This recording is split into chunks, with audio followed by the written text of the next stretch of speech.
স্লোগানে উত্তাল রাজপথ, সড়ক অবরোধ করে বিক্ষোভ। গণ অধিকার পরিষদের সভাপতি নুরুল হক নূরের ওপর হামলার প্রতিবাদে দেশের বিভিন্ন স্থানে বিক্ষোভ মিছিল ও সমাবেশ হয়েছে। হামলাকারীদের বিচার দাবিতে সিরাজগঞ্জে যমুনা সেতু অবরোধ করে বিক্ষোভ মিছিল করেছেন গণ অধিকার পরিষদের নেতাকর্মীরা। কেন্দ্রীয় কর্মসূচির অংশ হিসেবে দুপুরে যমুনা সেতু পশ্চিম গোল চত্বরে অবস্থান নিয়ে মহাসড়ক অবরোধ করেন তারা।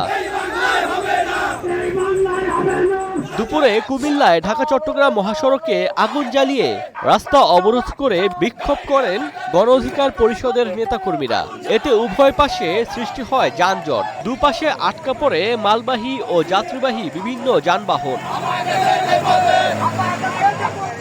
অবরোধ ও বিক্ষোভ মিছিল হয়েছে ঢাকা মাওয়া ভাঙ্গা এক্সপ্রেসওয়েতে।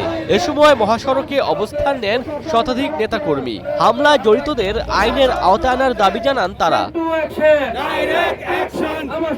এছাড়া শরীয়তপুর, পটুয়াখালী, গাইবান্ধা, দিনাজপুর, নীলফামারী, পঞ্চগড়, বাগেরহাট, কুষ্টিয়া ও সাতক্ষীরা সহ বিভিন্ন স্থানে বিক্ষোভ সমাবেশ হয়েছে। এ সময় জাতীয় পার্টিকে নিষিদ্ধের দাবি জানান আন্দোলনকারীরা।